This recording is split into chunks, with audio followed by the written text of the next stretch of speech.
Shalom, shalom, a paz e a graça de Jesus seja com você. E nós estamos na segunda semana da contagem do Homer, no 11º dia, falando sobre a transformação da mente. E Daniel capítulo 10, versículo 20, vai ser uma base para nós, que diz assim: E ele lhes disse, sabe por que vim aqui? Porque agora tornarei a pelejar contra o príncipe dos persas, e saindo eu, eis que virá o príncipe da Grécia.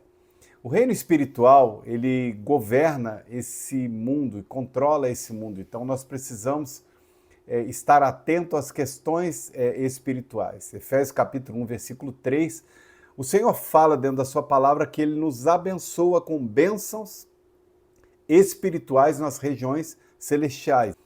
Efésios também, capítulo 1, no versículo 20, fala que Cristo foi manifesto, ressuscitando dentre os mortos e pondo à sua direita no céu, acima de todo principado e todo potestade, todo domínio e todo nome que se nomeia neste século e também no século vindouro.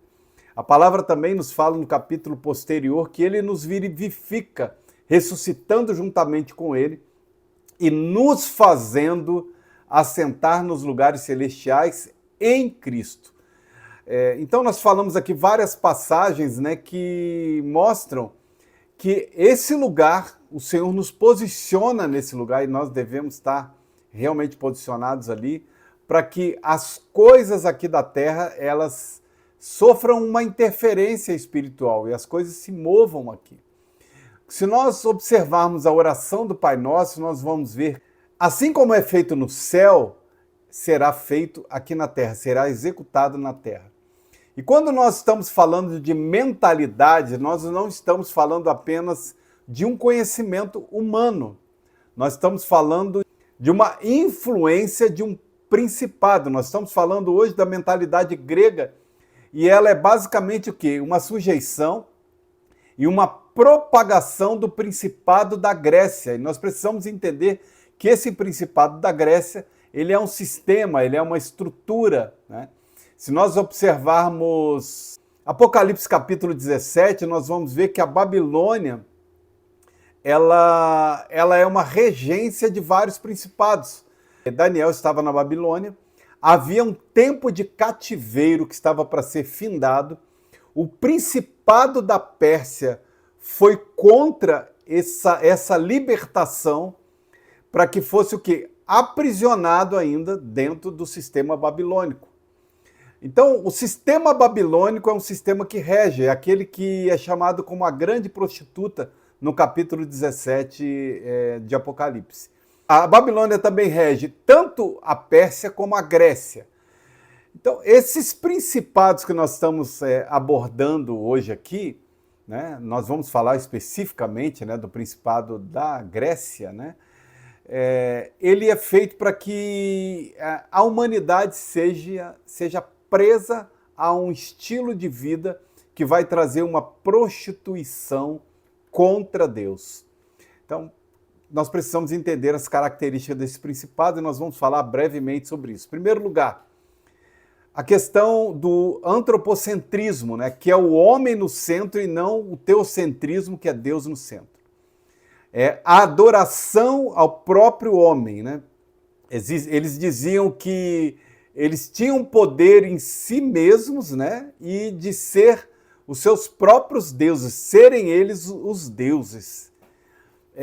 Segunda característica que nós vemos no principado da Grécia é a questão do orgulho, né, que é uma vertente de Leviatã. Em Jó capítulo 41, no versículo 34, fala que Leviatã, ele é o rei dos orgulhosos. Então nós vemos que esse principado, ele atua dentro de esferas de poderio, né, que trazem o orgulho em si. Terceiro lugar, a questão do intelecto humanista, né, que o espírito da Grécia, ele opera tanto no humanismo quanto no dualismo, e a gente precisa entender um pouquinho o que é um e o outro.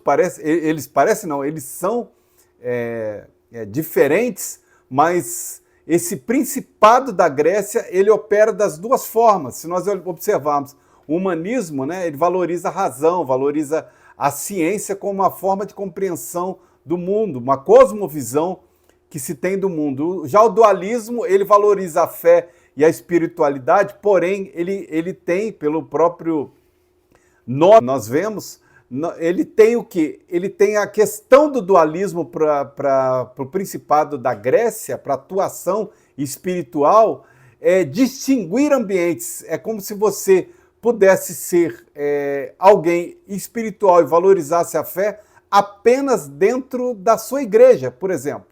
Sendo que isso empobreceria toda a atuação da igreja fora das quatro paredes, isso é, no mundo, na sociedade, no ambiente acadêmico, no ambiente de trabalho. Né? Então não haveria o quê? Perspectiva de mudança espiritual desses ambientes, porque esses ambientes passariam a não sofrer uma interferência da igreja, justamente porque o dualismo acredita que aquilo não se trata de algo santo. Né? Então, nós precisamos entender isso tudo porque o Senhor ele tem perspectivas grandes para nós. E esses sistemas, né, originados dentro da Babilônia, mas a mentalidade grega, ela quer trazer o quê? Coisas que vão desvirtuar aquilo que o Senhor tem para nós. O emocionalismo e a carnalidade, né, que troca muitas vezes a revelação por aquilo que é carnal, né? Troca a manifestação do Espírito pela carne. Né? Há um embriagar com as coisas carnais e não um enchimento real do Espírito. O Espírito Santo ele quer trazer insights para a igreja nesse tempo de revelação, de coisas novas, usando os nossos sentidos espirituais, mas a carnalidade ela quer apenas desvirtuar aquilo que o Senhor tem para nós, quer desviar aquilo que o Senhor tem para nós. Então, que a mentalidade grega ela não seja a tônica da sua posição espiritual, mas que você possa realmente ter uma mentalidade de Deus, ter uma mentalidade que flua realmente do trono da graça. E nós vamos fazer essa oração nesse instante. Pai, nós oramos para que seja quebrado toda a atuação, Pai, do sistema babilônico, do sistema que tem prostituído nações e prostituído também pessoas que, pela ignorância, Senhor, elas têm se deitado dentro desse tipo de ambiente. Nós oramos agora, Pai, para que a mentalidade grega, ela dê lugar à mentalidade do céu, a mentalidade que Tu traduz como uma mentalidade hebraica para esse tempo, Senhor. O Senhor quer fazer grandes coisas e nós precisamos ter uma mente renovada, como nós já temos falado, para que nós experimentemos a boa, perfeita e agradável vontade Tua. E nós não faremos isso, Senhor, através da carnalidade, mas quando a nossa carne ela tiver realmente sido sepultada e nós possamos dizer que nós já não vivemos, mas Tu vives em nós. Quando nós possamos realmente oferecer as nossas vidas como sacrifício vivo diante do altar de adoração do Senhor. Que isso tudo possa ser um impacto na sua vida nesse tempo e que o Senhor fale com você e transforme você em o poder do nome de Yeshua. Amém.